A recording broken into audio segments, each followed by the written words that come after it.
Honourable Speaker, this morning I had a meeting with colleagues on this side, and to be honest, we were getting increasingly concerned about this, our people-centered parliament, because these are matters of the people and we are clearly getting agitated. I am glad, Right Honourable Speaker, that we are now in unison dealing with this matter, because we have raised it severally, and we did not seem to see an end in sight.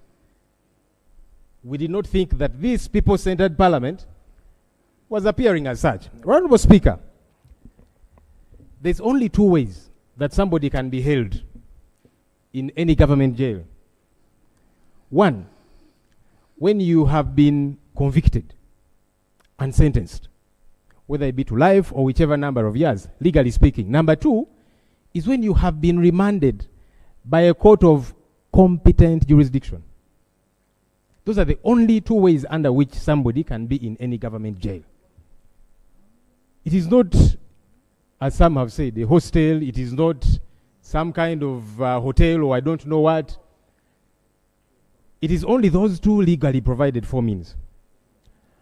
Honourable Speaker, we have asked again and again, after the Supreme Court decision, which rendered the court-martial defunct, it ceased to be.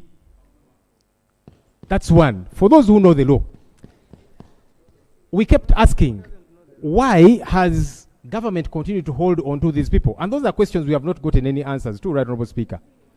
Honourable Speaker, the excuse by the Honourable Chairman Mao does not hold any water at all. For you to say that the lawyers of Dr. Kizza Besigye have delayed to extract a decree, the Attorney General, whom you supervise, Chairman Mao, was the party to this matter.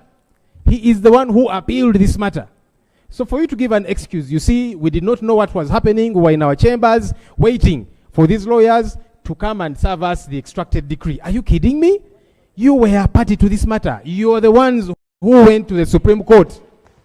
The Court of Appeal had determined this matter, but your chambers, sir, decided to appeal this matter. How do you then feign ignorance at this point?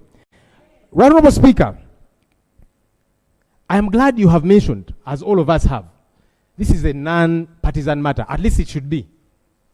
I've given several examples, and I'm sorry, my colleague, I keep referring to you. I don't know if he's here. Honourable Paul Akamba, who is an NRM member.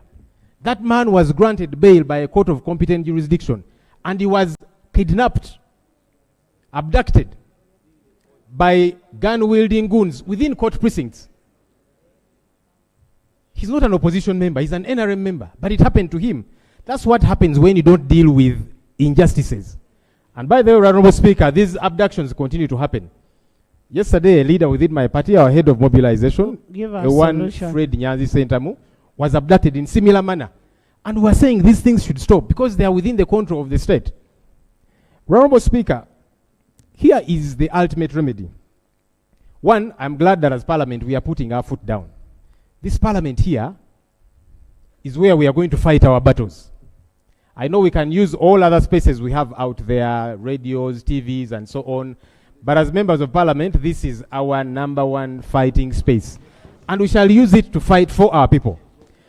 Honourable Speaker, now that we have talked about the health, the ailing health, the very frail situation in which Dr. Kizza Besigye is, I went to see him in jail yesterday. He could not get out of bed to come and see us. But we saw the other political prisoners, the Bobby Youngs and others, who are suffering in similar manner. Can the state give us a timeline on when they are going to release these people? That is the ultimate remedy. Because the excuse there has been of, you see, we are waiting for the DPP to take over these cases. One, you're not supposed to direct the DPP. If the DPP is interested in any matter, these people should have been released and then they can be summoned. Because the DPP, Honourable Speaker, the DPP does not sanction court files. The DPP sanctions police files. So you cannot say the DPP is waiting for these court files to be transferred from the disciplinary court martial. That does not arise at all.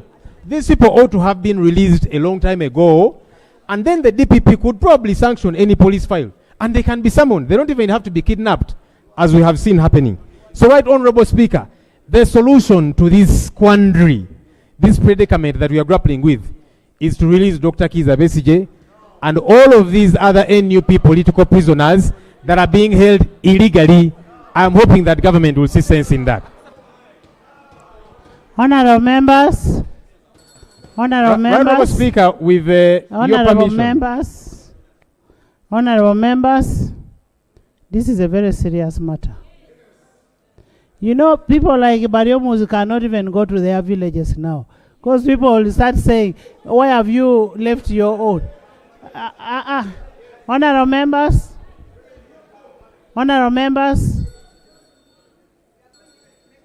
I want a leader of government business.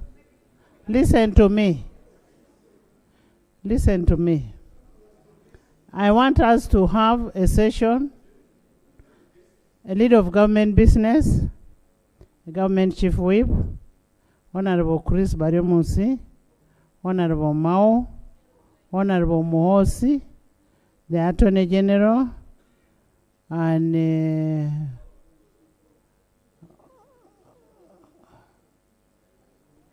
then on this side, we have the LOP, Shadow Attorney General, the CAO, Mujuche, Honorable Mujuche, Honorable Katuntu, Honorable Asumani, Honorable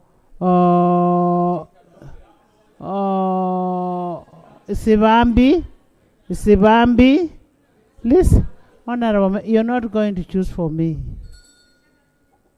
These are issues of legal and issues of life. We must make decisions there and come and report. And then Honorable Nandala. You don't want Nandala? Okay. We can have internal affairs. Internal affairs. Honorable members, we are going to adjourn the House for 10 minutes. We will have a meeting in the private.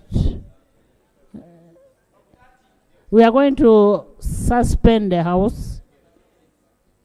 Suspend the House for 10 minutes, and then we will come and report.